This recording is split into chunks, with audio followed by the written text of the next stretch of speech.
भगवान विष्णु जी ने कहा कि ब्रह्मा जिन शक्ति से हम परिचित नहीं,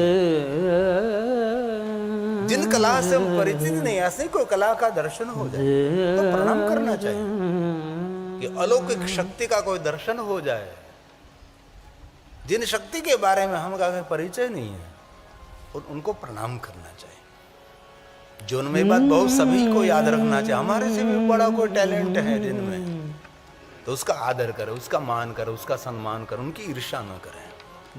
भगवान विष्णु जी ने निराकार परमात्मा भगवान शिव की सुंदर स्तुति की। ये भगवान महर्षि वेदव्यास जी की सुंदर रचना विष्णु भगवान और ब्रह्मा जी ने गाया है। नमो नमो निष्कल रूपाय, हे महादेव मैं प्रणाम करता हूँ। नमो निष्कल तेजसे, नमः सकल नाथाय, नमस्ते सकलात्मने, नमः सकलात्मने, हे महादेव नमः प्रणवाचार्य,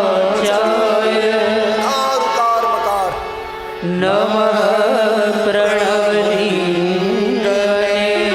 लिंगाय नमः, उकार लिंगाय मकार लिंगाय ओमकार लिंगाय नमः। नमः सृष्टि आदि करतेज, नमः पंचमुखाय,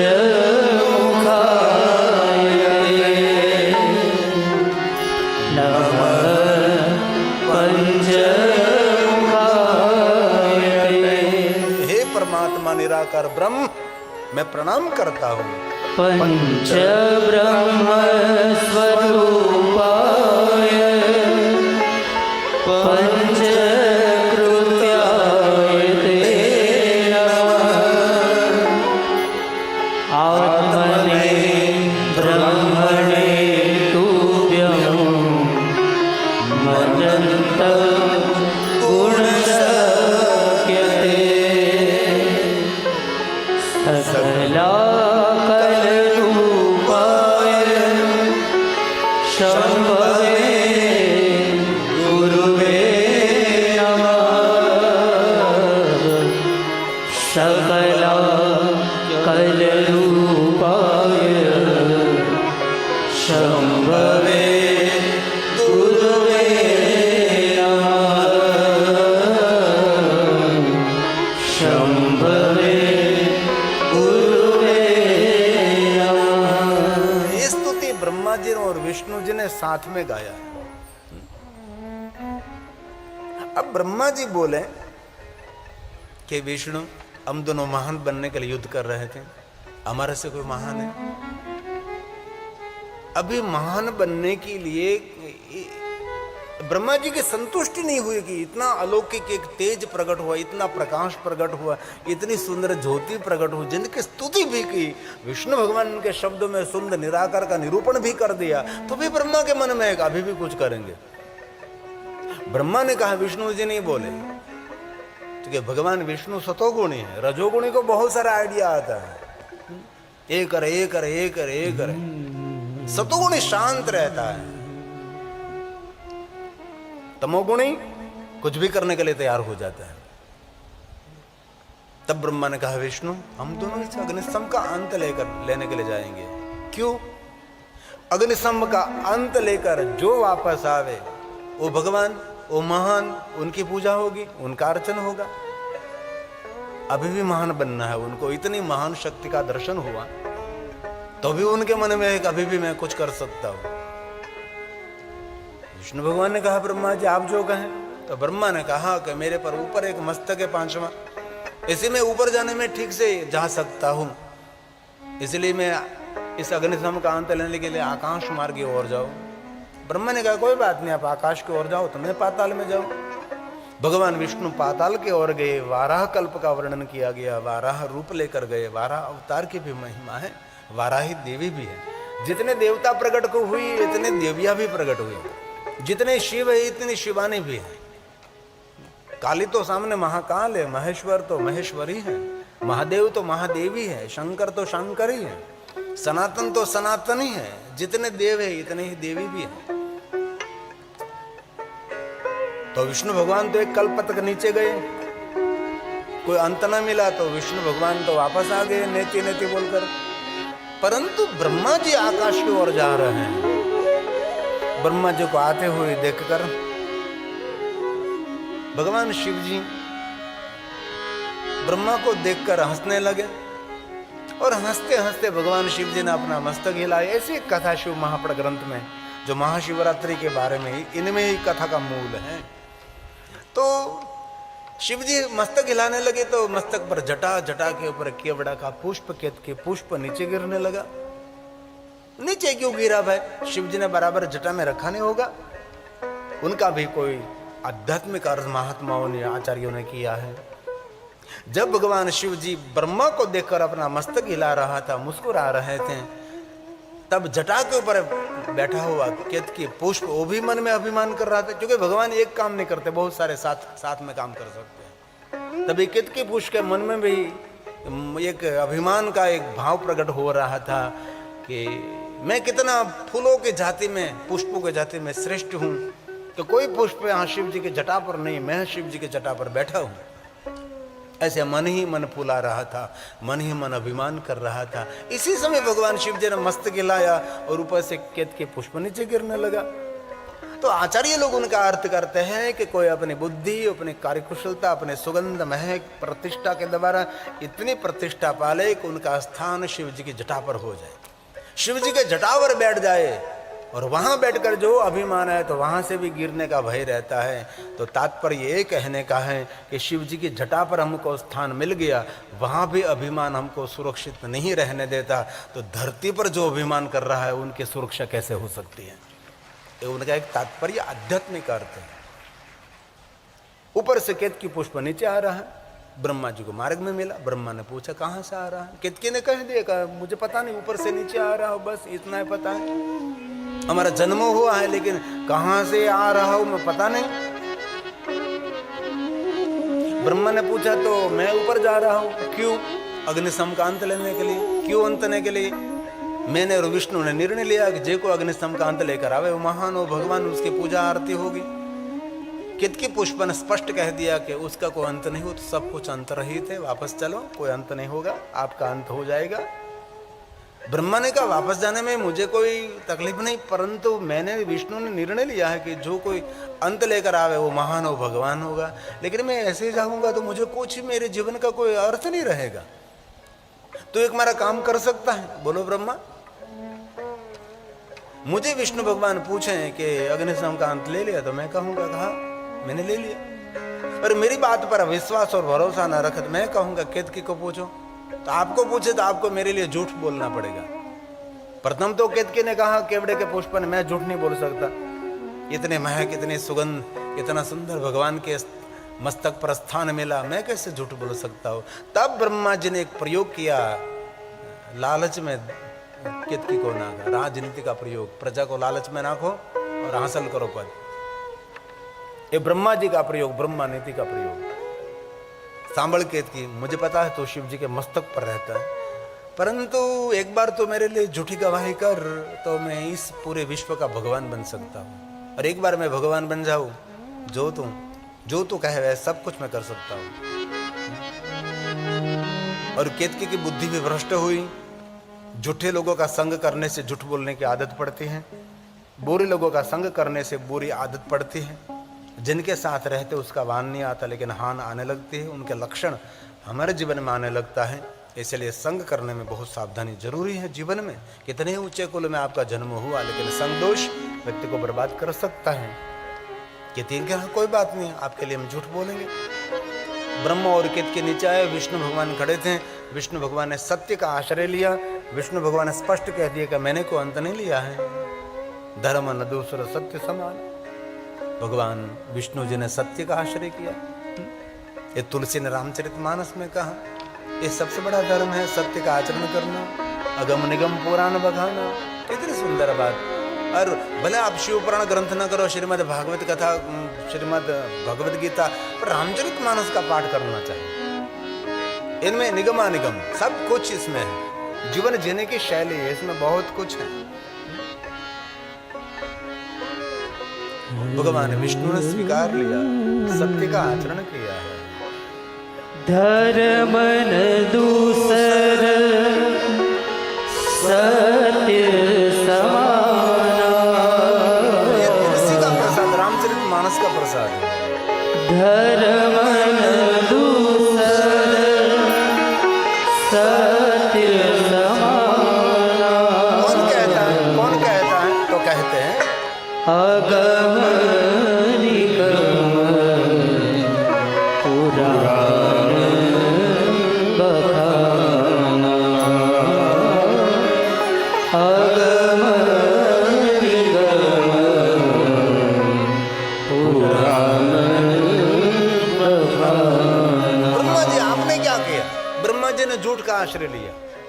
ब्रह्मा ने कहा मैं तो अंत लेकर आया हूं। मुखाकृति से विष्णु भगवान को पता लग गया कि झूठ बोल रहा है। तब विष्णु ने कहा कि आपका कोई गवाह, कोई साक्षी, कोई केतकी को लाया हो, पूछो उनको। विष्णु भगवान उनको पूछा कि सत्य है, उसने भी झूठी गवाही दी।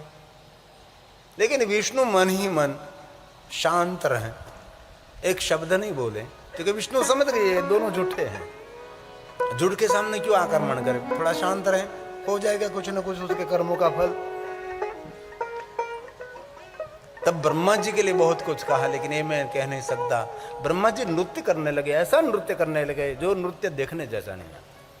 और विष्णु भगवान को कहने लगे कि मेरी पूजा करो, मैं भगवान हूं, मेरी पूजा करो, आप मेरी पूजा करो, मेरी पूजा करो, मेरी पूजा करो, मेरी पूजा करो। तब विष्णु भगवान ब्रह्मा जी की पूजा करने लगे। तब किसी को चिंता नहीं हुई, और धर्म को चिंता हुई। जब जब हो धर्म ज्ञान, एक धर्म को चिंता, ये झूठा व्यक्ति है, उसकी पूजा हो रही है। ये तुलसी का प्रसाद। जब जब होई धर्म की हानि। भारत जब जब होई धर्म की हानि। बाहरी असुर अधर्म अभिमानी। बाहरी असुर अधर्म अभिमानी। धर्म ने आदिदेव परमपिता परमात्मा निराकार शिव जी को प्रार्थना की, आप मेरी रक्षा करो, ये ब्रह्मा धर्मी है। विष्णु भगवान ने सत्य ने आचरण किया, और सत्य असत्य की पूजा करे, ऐसा कैसे चल सकता है। धर्म ने आदिदेव निरंजन निराकार परमात्मा का प्रार्थना की, और भगवान धर्म के रक्षा के लिए इस अग्निस्तंभ के मध्य में से भगवान प्रकट हुए। क्यों प्रकट हुए? धर्म की रक्षा के लिए प्रकट हुए, धर्म की रक्षा के लिए। यदा यदा हि धर्मस्य ग्लानिर्भवति भारत। अभ्युत्थानं धर्मस्य तदात्मानं सृजाम्यहम्। परित्राणाय साधूनां विनाशाय च दुष्कृतां। धर्म संस्थापनार्थाय संभवामि युगे युगे। संभवामि युगे युगे। धर्म की रक्षा के लिए भगवान शिव प्रथम अग्निस्तंभ में से नाद के रूप में प्रकट हुए। गगन में से, अगन में से, आकाश में से, पाताल में से, तीन दिशाओं में, सभी जगह में से अकार उकार निकार पूरा ब्रह्मांड गुंजने लगा। पूरा ब्रह्मांड गंधने लगा। एक तरफ एकार उकार मकार मध्यवर्ती नाद प्रकट होने लगा। पूरे ब्रह्मांड गुंज गया।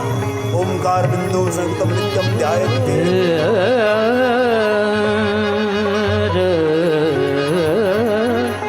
ओंकार बिंदु संयुक्तम नित्यम ध्यायन्ति योगिनः।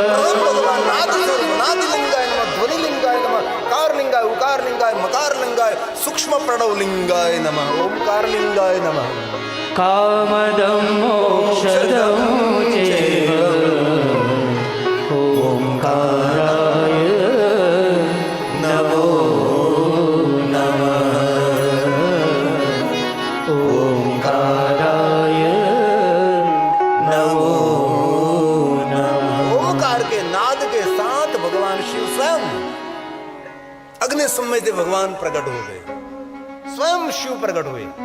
बाबा ने ब्रह्मा के सामने दृष्टि के, ब्रह्मा समग्र सृष्टि सर्जन का सामर्थ्य मैंने दिया, मेरे सामर्थ्य का आपने दुरुपयोग किया, संतोष नहीं रखा और आपने विष्णु के साथ कपट किया।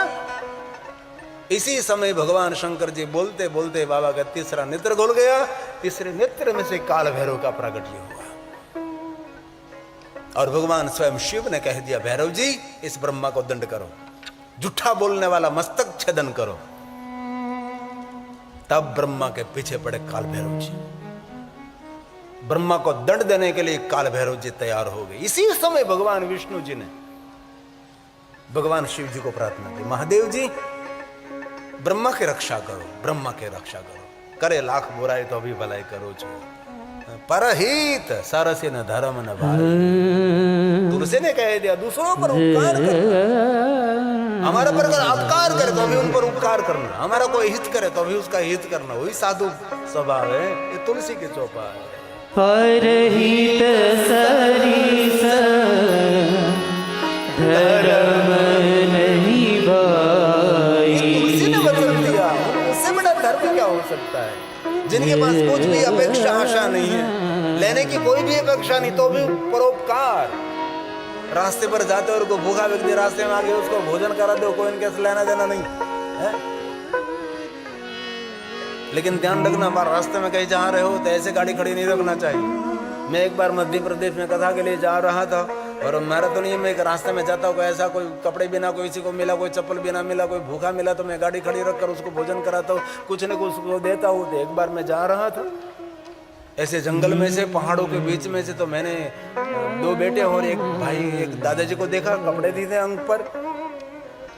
तो मैं तो गाड़ी खड़ी रखी और मैं तो नीचे उतरा, तो वो लोग तो कुछ बोलने लगे और दूर दूर भागने लगे। बाद में मुझे पता लगा कि ये लोग बहुत भयंकर होते, 2-3 थे और ज्यादा होते तो मुश्किलें में चढ़ गए, इसलिए ध्यान भी रखना चाहिए। बाद में मैंने जो दिया था वो सबको दिया, उसकी भाषा में कुछ बोल रहा था और खाने का मैंने छोड़ दिया, कपड़े छोड़ दिए वहाँ, और मैं गाड़ी में बैठ गया। बाद में धीरे धीरे वो आया और उसके साथ एक लाकड़ी थी, उससे साझ किया, बाद में उससे लिया। ये भी ध्यान रखना चाहिए। जिनके पास से कोई भी अपेक्षा नहीं है उनका काम कर देना वही परोपकार है। इसीलिए तुलसी ने गाया, परहित सरिस धर्म नहीं भाई। एक बात करो, कोई काम करो उसमें वाहवाही छुपाई ना तो भी परोपकार नहीं है वो। कई लोग बहुत बड़ा काम करते हैं लेकिन उसकी वाहवाही की बहुत इच्छा होती है, वाहवाही हो जाए, हमारी जय जयकार हो जाए। नहीं नहीं, ऐसा कभी नहीं। इस लोक में आपकी वाहवाही हो जाए इसमें वहां नहीं होगी। अरे ऐसे कोई सत्कर्म करो, दाएं हाथ करता है तो बाएं हाथ को पता न लगे, जमना हाथ करता है तो दावे हाथ को पता न लगे, ऐसे कुछ करो, ये परोपकार कहा जाता है। परहित सरिस धर्म नहीं भाई। पर पीड़ा सम नहीं अधमाई। हमारी जीवन शैली से, हमारी वाणी से, हमारे व्यवहार से दूसरों को कुछ पीड़ा हो रही है, ये तुलसी ने कह दिया, उनसे बड़ा कोई पाप नहीं। पर पीड़ा सम नहीं अधमाई। उससे बड़ा पाप क्या हो सकता है?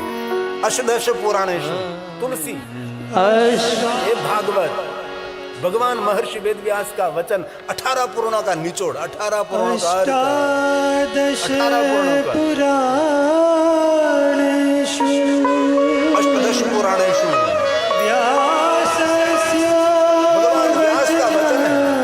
महर्षि भगवान वेदव्यास, नमोस्तुते व्यास विशाल बुद्धे। परोपकार करने जैसा कोई पुण्य नहीं है।